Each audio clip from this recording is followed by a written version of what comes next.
l'indépendance des Comores, Mayotte votait son rattachement à la République française.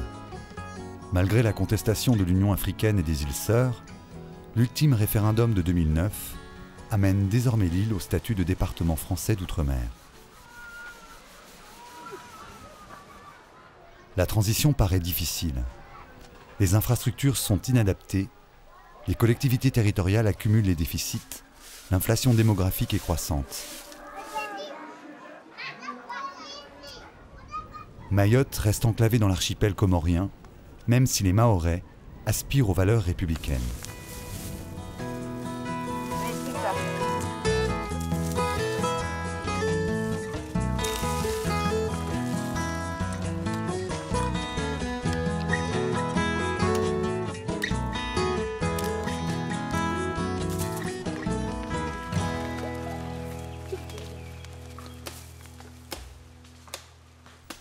À la veille de la rentrée scolaire, en plein ramadan, la CGT Mayotte déclenche une grève chez les salariés de Total.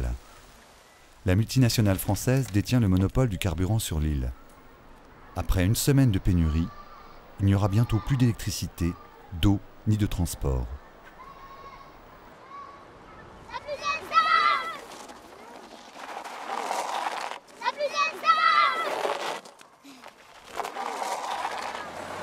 Pourquoi il n'y a plus d'essence? Parce qu'il y a la grève. Hein. C'est à cause de la grève qu'il n'y a plus d'essence. Qu'est-ce qu'ils veulent, vous savez ou pas? Ils demandent à ce qu'ils aient une augmentation de 13e mois. C'est leur droit. Hein. C'est leur droit, c'est tout à fait leur droit. Ils ont raison, mais c'est gênant, ça gêne tout le monde. Bon, allez, bonne journée.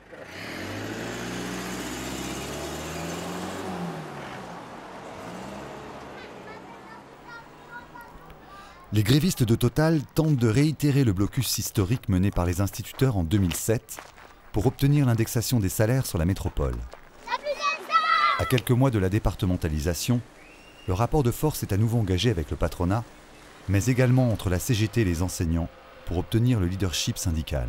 Là, c'est le local des syndicats. En 2000, on s'est battu pour avoir un local syndical.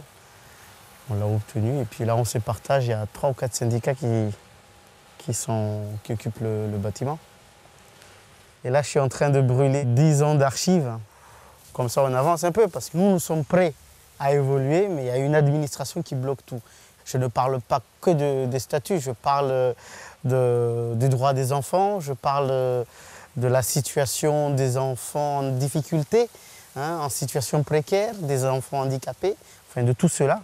Donc, ouais, c'est pas la France, c'est pas non plus l'Afrique, mais on est au milieu, on est en train de voyager, voguer au milieu. Depuis 1987 jusqu'en 2000, la dotation spéciale instituteur ou bien l'indemnité de logement était détournée pour construire des écoles. Tu vois, on est fort ici. Hein. On s'est battu pour l'avoir, même si c'était un plaisir pour nous de donner de l'argent à l'administration pour qu'elle puisse construire les écoles. Mais nous, à un moment donné, on a quelque chose à mettre pour les maisons ou pour le ventre.